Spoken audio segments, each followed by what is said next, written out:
At Fever Tree, we think whether it's a gin and tonic, a delicious mule, or a sparkling Paloma, if 3/4 of your drink is the mixer, shouldn't it be made with the finest ingredients, mixed with the best? Fever Tree.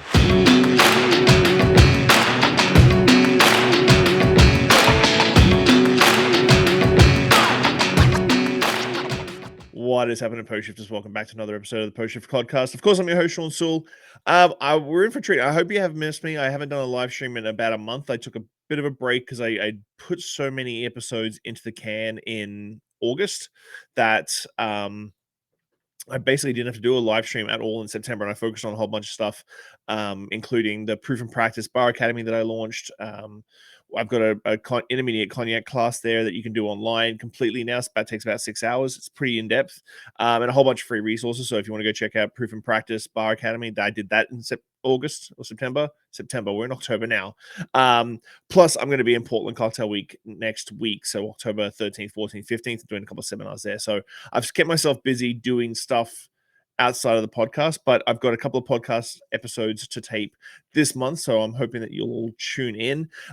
Today's podcast is actually with Patrick Dooley, which I'm really, really, really looking forward to this one, because he's just about to launch the Boulevardier magazine, or relaunch the Boulevardier magazine, which is a modern reimagining of the original Boulevardier magazine that inspired the Boulevardier at Harry's Bar in Paris. And so just have a think about that as we're talking, because it's quite incredible. And the whole thing came out of actually an article in the back of Imbibe.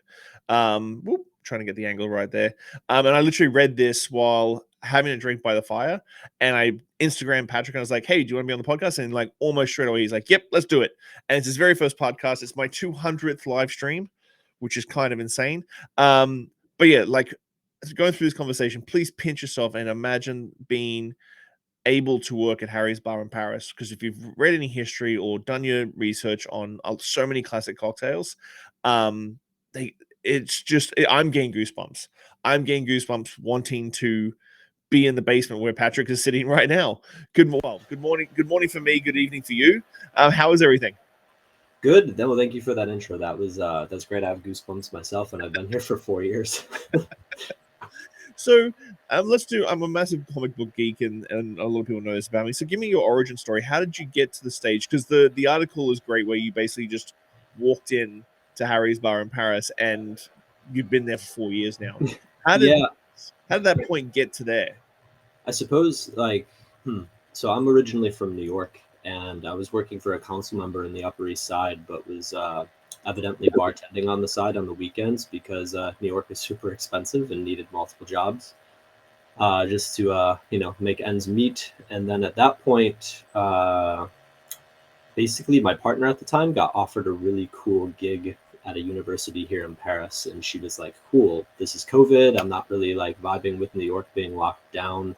I'm going to go and take this opportunity." And then December of 21, I decided, like, I'm going to go. I know no French. I'm going to go try and follow you and figure it out. I tried to find different jobs, whether it be with like the US Embassy or other companies, but nobody really wanted to take a non-fluent French speaker or someone who had no experience. And then was literally sitting at Harry's having a sidecar and then a Boulevardier when the owner was there, and we were chatting about stuff. We kept in contact on Instagram, had a little bit of a Zoom call, and then I think at the end of my month that I was searching and staying there with my partner at the time, I was like, "Yeah, I'll work here for a week for free if you'll give me a shot." And then they did. Wow. So we were in the green room. Please have to retell the story about you're in the basement of Harry's Bar. What was that initial experience when you got that job?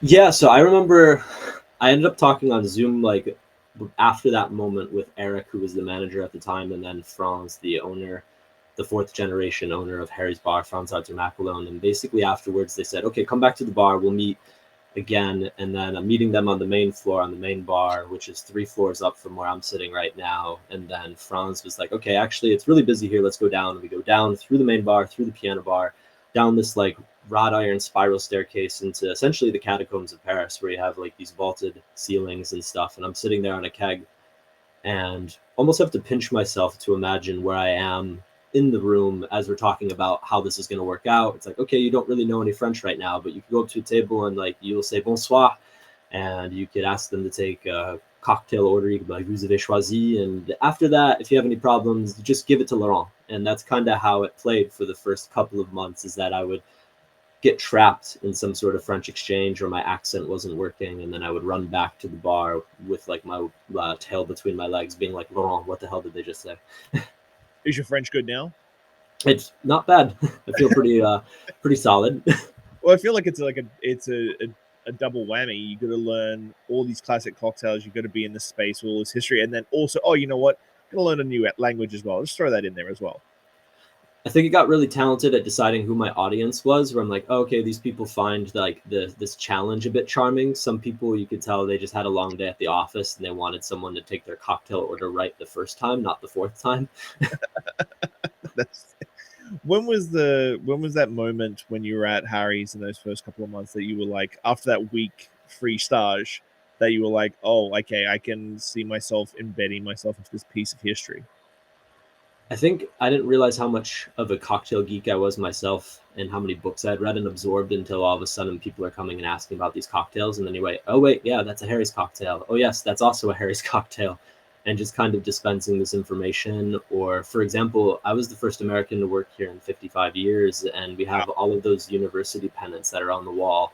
And when somebody comes in, they'll be like, where's Virginia Tech? And you have somebody who might be working on the floor who has never heard of that university before, let alone understands like the collage of 1,000 different university pennants that's in there. It's more fun to be able to kind of tease people to finding where their flag is. So when, with all this history that's with Harry's and the sort of embedded of thing, what's the sort of clientele that are going to Harry's in this day and age? Obviously, you've got a massive tourist population that's going to be trying to get into a place, but does it have a lot of regulars? Does it have a lot of people that you have come in on a regular basis to enjoy drinks? Yeah, no, I'd say that it's a very surprising place in the sense, and that was definitely intimidating, where I didn't want to be behind the bar. I definitely felt more comfortable at first on the floor. One, because it forced me to be in French and to try and progress at that at a much quicker rate. But then two, you would have these hardcore regulars that have been coming in for 20 years. And then maybe even before that, their, parents were coming in and their grandparents, and it becomes this kind of generational place where then you really don't want to mess up their experience. So how have you evolved Harry's? Harry's has made the top 500 bars and starting to get notoriety again outside of just being Harry's bar in Paris. How have you been instrumental in that, and sort of not necessarily modernizing Harry's, but bringing it back into the vernacular of modern day cocktail culture? I think the Boulevardier project, which we'll talk about, will be more of my piece, but I think the real person behind that push is Franz Artier, who is the fourth generation owner and Harry McAlone's great grandson. And he's, I believe, 35, 37. Sorry, Franz, that I'm divulging your age, but basically he wanted to kind of put Harry's back in the conversation and be like, yes, this is this institutional place, but it's also traditionally inventive. It's a place where you could still get, we had Sam Ross from Attaboy behind the bar whipping up paper planes and penicillins, and we sold out of hot dogs on the 4th of July. So I think that's where he inserts people into these really fun events that I think could only go down in a place like Harry's. Yeah, and who would not want to be behind the bar at Harry's bar in Paris? Yeah. So 100%. with the evolution of this sort of expansion into the modern era of cocktail culture, how did you sort of pitch the idea of Boulevardier to France and sort of like build out this idea of bringing back the Boulevardier? What was the backbone of that? I think for me, going back to that Imbibe article that you stumbled upon, very luckily, was that many of the times that I spent down in the basement on my breaks here in Harry's in the Cav was just kind of exploring. You'll have old bottles that existed from the 40s that are down here, old Amari, vintage Campari and stuff, where I just never seen anything that old or a collection. So just for my own geek, I was wanting to scratch that itch and just spending time uncovering anything dusty. In that time too, there was piles of Le Monde and all of these old newspapers and magazines and clippings throughout the generations of people that have been here that were just kind of left to the side. especially the English literature ones, as I don't think any of the French bartenders here wanted nor cared what was in those piles. And that was kind of what led me to discovering the Boulevardier. It was from an illustration that I found in there that kind of mentioned the magazine. I had read in Meehan's bar manual that it was a magazine before it was a cocktail, but I'd never seen an example. And then that caused me to just go pester Laurent, our head bartender for 25 years, and being like, have you ever seen this magazine? And then he introduced me to people. And basically, anytime any journalist or person that might have any historical background, whether it be David Wondrich or Jared Brown and Anastasia Miller, when they would come into town, I would just be like, hey, it's like, please help me follow the leads to this, until eventually I found them all in an archives here in Paris and was able to see it all. And Wow. that was, That's crazy. And how many issues?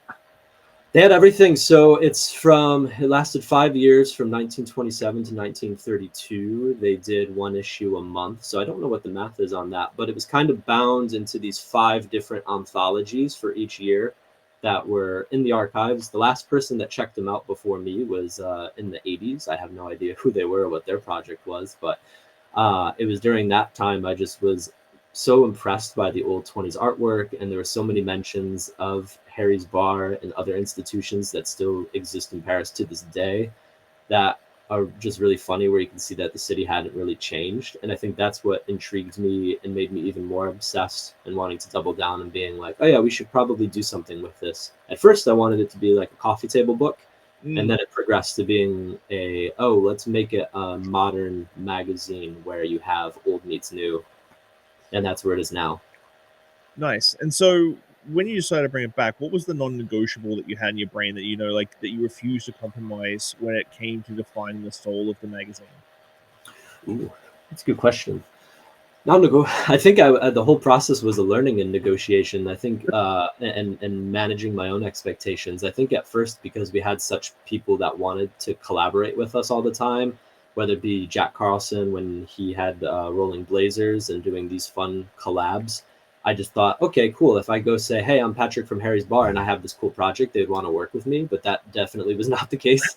I remember we went out to Taschen and tried to do it as like a coffee table book, where I was like, yeah, I'll bring you to the archives. I'll give you all the scans and you can do all this work. And then we'll have this beautiful thing. And they're like, no, it does not work like that, Mr. Dooley. Goodbye.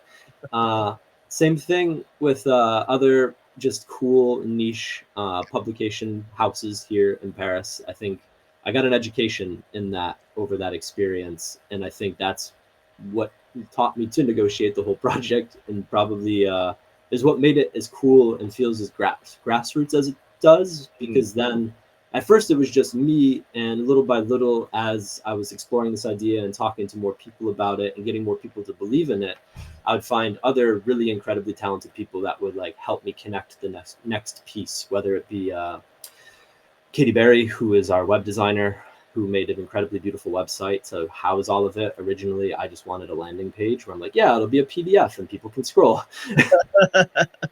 Or if it was Paige Miller, our actual editor, who has such a great art background, where she was able to make the layouts have this really great soul behind it. Whereas for me, it kind of felt like when I was touching it, it was very much a college thesis paper kind of format. Now it actually feels like a real magazine when you hold it. So what is for you is how are you balancing out the nostalgia of the original magazines, which you've touched? Not too many people can say that they've actually held in their hand original Boulevardiers. Now that you've seen and read and looked through the nostalgia side of things, but how are you taking that and becoming a more modern twist on the Boulevardier while still being very grounded in nostalgia? I think what's cool is that Harry's is a heritage brand. We have a lot of friends that also have heritage as well. For example, there's Obersi, that is a shoe manufacturer here, and they're just about as old as Harry's, so they could go to their archives and find us a vintage, advertisement that we could plug in, and now it's period accurate. I think a lot of it that was super cool was getting to work with different houses, whether it be Remy Cointreau, Campari, or Giffard, and how I could just shoot them an email and they thought the project was really interesting. And then maybe a few months later, something would apparate and I would have this really beautiful 1927 or 1930s illustration that I can just kind of pop in. And now it feels it has modern text, but then all of the artwork is period accurate. Nice. And I was reading there's an article or a piece of literature from Hemingway that hasn't been seen in 100 years. Where'd you find that?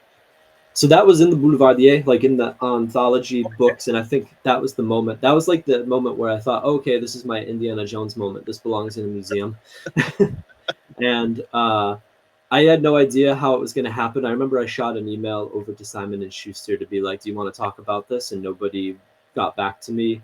I just was very blessed that I had one of Patrick Hemingway Adams, who is the great-grandson of Ernest Hemingway. One of his friends just so happened to be at the bar, and he was drinking, and I was just rambling about this project and showing people all the scans on my phone because they were ordering Boulevardiers. And he was like, oh yeah, I was just like, I know Pat Hemingway. And then he gave me his phone number, and then we got to chatting, and that kind of parlayed this idea of, okay, first let's verify that this is real and not just me plugging in, make a Hemingway article, but whimsy into ChatGPT. And then that's what allowed Schreiber and Simon & Schuster to then give us the rights to use it for this anniversary edition, which is still in disbelief again. Wow. How do you see Boulevardier going forward? Are you only going to do one issue? What's the plan? Are you going to look at doing like monthly issues, or is it going to be like every 3 months? What's the plan with Boulevardier going forward? Going forward, so it's been an immense amount of success. I didn't really know how to gauge the demand in the beginning, so it was kind of linked to a Kickstarter program. Yep. So with that being said, in 2 weeks we reached funding, and people are still backing it, and you still can go and buy your copy. Please go buy a copy. But essentially, with every copy sold, that kind of adds to a budget to do a second issue. And for me, the goal would be, this first issue is a lot about heritage and linking it to these legacy brands, whether it be the Hemingway family or Harry's Bar. A second issue, I'd want it to be more of a dialogue with the industry in Paris as a whole. And that would probably come out in June if I was lucky. I'd want to do something biannually. That would be the goal, where it'd be 2 like print physical copies a year. And then you would have this online platform as well, where we could have things going on in the meantime. Yeah, because I noticed on Kickstarter that you're at like just over 10 grand right now. What was the original, like, I need to raise this much money? 6K, I think, was going to get me a run of 250 issues sent to your door before Christmas time with pretty packaging and good paper. And like this is the only copy that I have physically, which is fun to hold on to. The ones that were at the launch party have all run off, but that was great and intended. Lovely. How many pages is it? I believe 78. Yes, 78 pages, but there's more to come. I think as things have been progressing too, like there's just a lot of fun surprises and additions to this one. So I'm excited. Well, I'm going to make sure I put my link up on my Instagram so that everybody can go and buy a copy. Please, thank you. With that talking about like Paris cocktail culture possibly being the second edition, how do you see Boulevardier sort of fitting into? Because as you said, we've talked about being a legacy brand. Paris is definitely like one of those hotbeds of like legacy brand cocktail bars. How do you feel like Boulevardier and Harry's fits into the ecosystem of the Parisian cocktail scene? I think for me, I'm going to quote the back of this, which is on the back cover here. We have a quote from the original editor, Arthur Moss, from 1927, where he defines a Boulevardier. And in his definition, he says the Boulevardier is a permanent fun seeker. Their life is a permanent holiday. All they demand of society is wine and a song. And I think that is kind of the antithesis of all of this. And this project is highlighting really cool people that I suppose fit into that definition. I think Harry's is a great home and an anchor point for that from generation to generation. It's something that people continue to come back to and discover new things, even though the actual interior of the place hasn't changed in 114 years. So I think that there's definitely room to see it continue to develop and grow. And I think it could be a really cool space to also promote not just bartending culture, but literature as a whole too within the industry, because there's so many great writers within our industry. For example, Georgette Mosier, she wrote an article in here, and it's absolutely beautiful about her reason for coming to Paris and what she has found. And I think if I could stumble upon more of that or connect those dots with more people, I think that will continue to be meaningful to me. Because I feel I know that personally I've run hotel bars in the past, and I know Harry's is one, but I always had that romantic notion of a central location where everybody does everything. So you Yeah. go there for lunch, you have your 3 martini lunch, you get your telegrams there, you read your newspaper there. Everything is in this one space, and that romance of like having Hemingway sit at the bar and smoke cigarettes and a pipe and read his newspaper, get his telegrams there, his mail gets delivered there because you never know where he is, that sort of thing. It's such a romantic thing that I've always wanted to try and reinstitute in modern bars as much as I can. Yeah.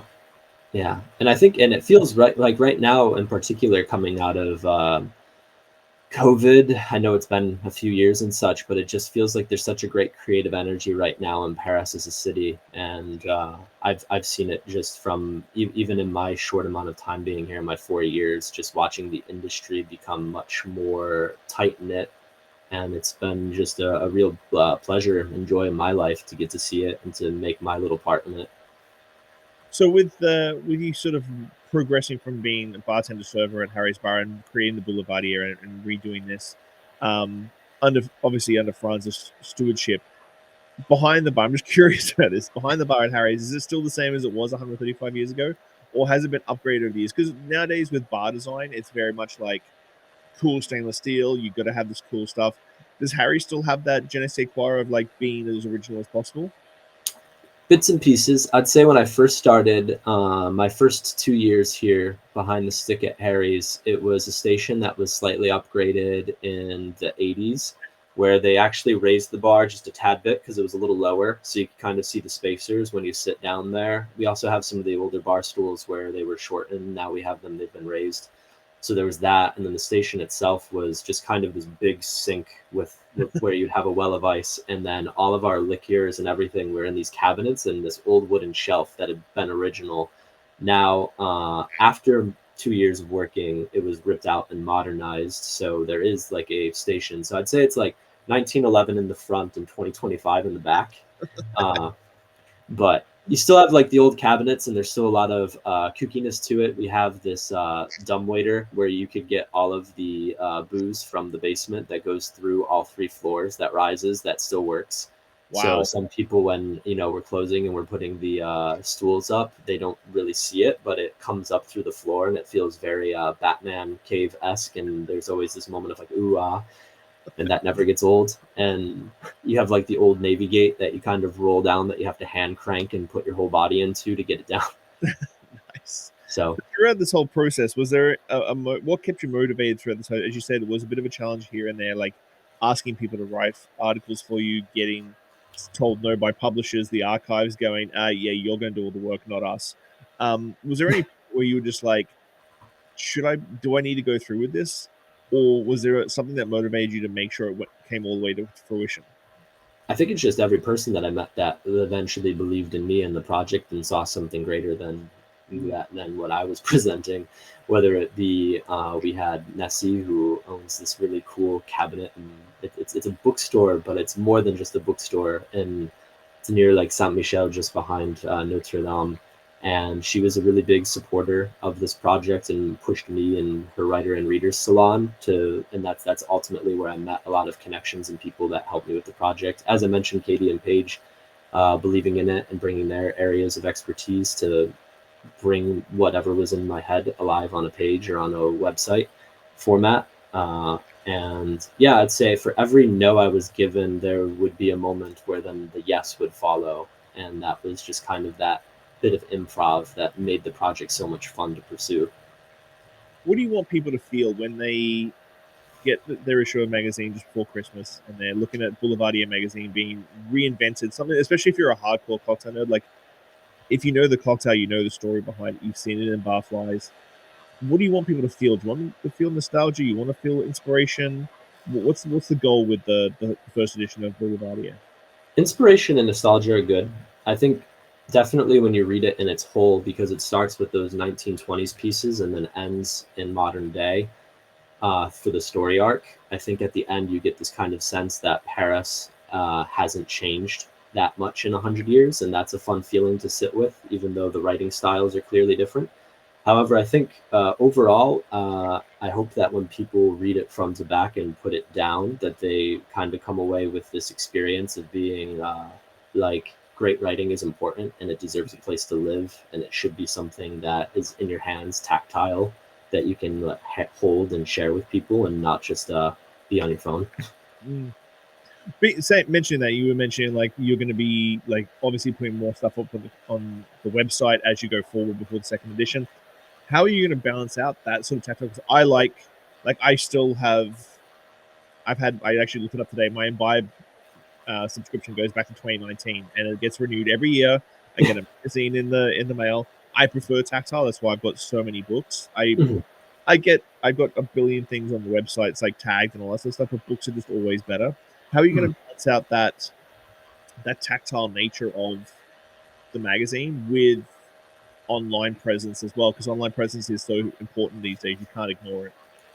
Yeah, and I think that's where, again, just to highlight Paige and Katie, just because of their talents, they both have such a great eye and design for things where, for example, in here, without spoiling the layouts, there's a lot of textures in here where you could have something like, I remember a client wrote on the back of a coaster a line from Don Draper in Mad Men, which is on the back here. It says, "What is happiness? It's a moment before you need more happiness." And he wrote that. He like crumpled up the coaster, but I kept it in my pocket, and then I put it through a scanner, and like that's in here, but like overlaid on top of some old 20s artwork, but then also underlaid with this real high res photo of the Seine in Paris. And I think a lot of those textures you can find on the website, and I think that's what gives it its authenticity, where you have a lot of these modern elements but mixed with the old 20s illustrations. And I think we could keep that up, and that there's a great number of artists and talent that we have in our community here, where we can bring that back in full, where we don't necessarily have to keep pulling from the old one. But yeah. Did you think when you walked into Harry's that day and asked for a stage, did you think you'd be in this position you are right now? Not at all. No, this has been this has been truly the honor of my life. I think it's really funny when I try and call my parents back in New York. They live in upstate New York, and I tell them what I'm doing, where I'd be like, "Oh yeah, so it's just like I had dinner with Ernest Hemingway's grandson, and he popped my collar as I went outside and said, go get him. That's going to be in my canon now forever." So what's the plan for the next 6 months for you with the release coming up? Are you going to be going on the road and doing some more conversations and seminars and shows talking about the Boulevardier and Harry's Bar? Yeah, so basically the Kickstarter campaign ends on October 31st, and then we'll get the first print run going probably mid-November and into people's houses before Christmas. But in that in-between time, we plan on doing different pop-ups, conversations. For example, this week is Fashion Week. Next week will be Art Week, and we hope to do some things with that here in Paris, as well as just going into different bookstores and talking to folks about getting it stocked. And that's kind of where the, I guess, grassroots nature of this project is going to naturally evolve and turn into this project. More podcasts. It's been great to be on yours for the first one, but I obviously hope to get to shout about this and get a pulpit and be able to get as many readers, get this in the hands of many readers as possible. You and Franz going to do a massive tour around the world? Just get him up on stage?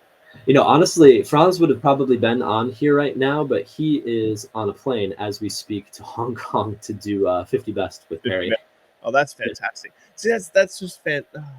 See, this is one thing that I'm going off on a tangent now, because like I'm massive on legacy brands. Like the hotel bar I just finished up at this year has been around 15 years, which is not anything crazy, but in the world of modern cocktail bars, 15 years is a long time. And then you think about your bar being around for 115, 110 years, like, and Franz is going towards 50 Best, where so many legacy bars out there don't get that opportunity in the modern cocktail scene to actually like still be showcased that way. Mm-hmm. And honestly, I feel like that's just a testament to the relationships and trust that he's built within the community. Not to mention just like how Harry's has been able to kind of stay won't say unchanged in a bad way, but it's been authentic to itself. It hasn't lost that authenticity, and I think people could feel that. And it's something kind of like the nature of hospitality itself. You know it when you feel it. Well, it's the thing is like everybody's always about like what's the new thing, what's the new trend, what's the new piece of glassware. Without ever realizing you can build something with a fantastic foundation that can be around for 100+ years and still be hugely relevant. Yeah. It's like it always blows my mind because I always forget too. We don't have any music upstairs. We don't have any TVs. There's none of that, and it's just the sounds of your drinks being made, the sounds of human noises being made around everyone. And I think that's a very poetic thing, but also just a really cool thing to see still available to people in 2025. Yeah, that again goes back to that romance of being that hub for everything to everybody, but in the perfect possible way as well. Mm-hmm. That's amazing. The Boulevardier, I'm going to link that up on the website so that everybody can keep going with the Kickstarter campaign so that you guys can get a second edition ready to rock and roll for June next year. It's been a pleasure talking to you, but we're at the position and place in the podcast that I always do the 5 deep podcast questions. Every guest gets these. Okay. Every guest gets these. Yeah. What is the one lesson or experience that shaped your perspective the most, and how do you carry that forward in your life? Oof. That's a good one. What's the one lesson shaped my experience the most and how I carry that into my life? It can be personal, it can be bartending, it can be whatever's shaped that perspective. No, it's a good point. I think the one thing that I've been carrying with me has been just coming from a place of gratitude. I think just even talking to you and you finding it so cool and being tickled pink about my story and being able to exist in this legacy brand, I have to always try and approach things from a place of gratitude. And that's what I've been taking forward. So anytime I'm like having an off day or I don't feel like showing up, I try and stop and breathe. Maybe I'll like write down 5 things that I'm grateful for that happened to me this week. But then also, I'll try and carry that forward and just be like, no, you are abundantly blessed to be here and in this position, and go get them. If you could leave one lasting message or piece of wisdom for the world, what would it be and why?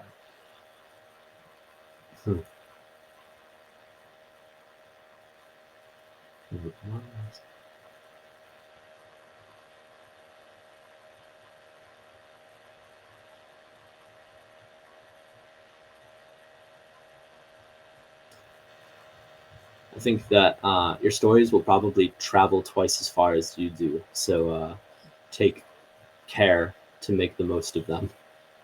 Wow. Looking back on your journey, what is something you wish you had understood earlier in life?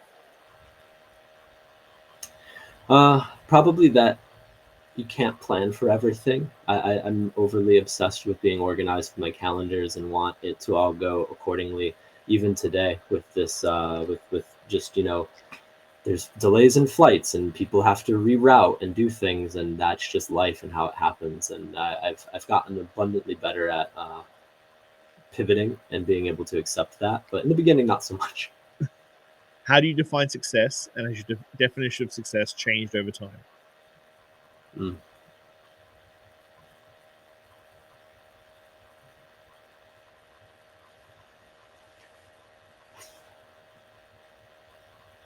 I would define my success based off of the community that has been nurtured. And I think the only thing that has changed about it in time is that that community is not only grown, but it's deepened to a degree where I'm always kind of taken back by how many incredible people I either get to work with or I'm surrounded by or are supporting me. And yeah. What do you hope your legacy will be, and what steps are you taking to build it? I hope my legacy is that if people were to look back at me and be like, oh, I was just like, what about that Patrick Dooley guy? Probably that I'm a professional softie, that I just like way too hopelessly I romanticize things way too much, which is probably how this magazine went about too. It was just like through just romanticizing it from day one and being like, oh yes, this could be this incredible thing, and it's going to be, and now it is. That's amazing. So I'm going to put the link up. I'll put it up on Facebook and LinkedIn today as well, just so that everybody can go to the Kickstarter as well to make sure that they get a copy, because I'm going to Kickstarter straight after this, and I'm going to order a copy because I need to have this in my life, because I'm a massive Negroni family nerd. So like I've done seminars just on the Negroni family, and it's one of my most famous cocktails is part of like offshoot of that. It's called a Drunk Uncle. Okay. And that cocktail is way more famous than I am.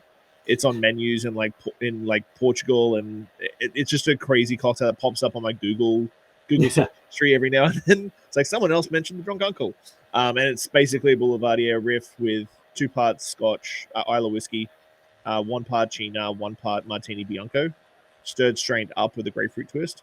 But yeah, it's a massive Negroni family nerd. I think when I go up from the cave after this, I'm going to go order one from the guys. Well, man, thank you so much, Patrick. It has been an absolute pleasure. Thank you so much for your time. I really appreciate it. I hope the Boulevardier is a massive success. I'm looking forward to 2nd and 3rd editions after this. But thank you so much for your time for hanging out. No. Thank you for sharing this space with me. No, thank you so much. And I'm going to drop a link to you once the episode goes live. Sounds good. Thank you. Thank you, man. Cheers. Bye. Cheers. Bye-bye. All right, Post Shifters, that's it for now. Keep your standards high, your spirits neat, and your team tighter than your forecast. Catch you next week on the Post Shift Podcast.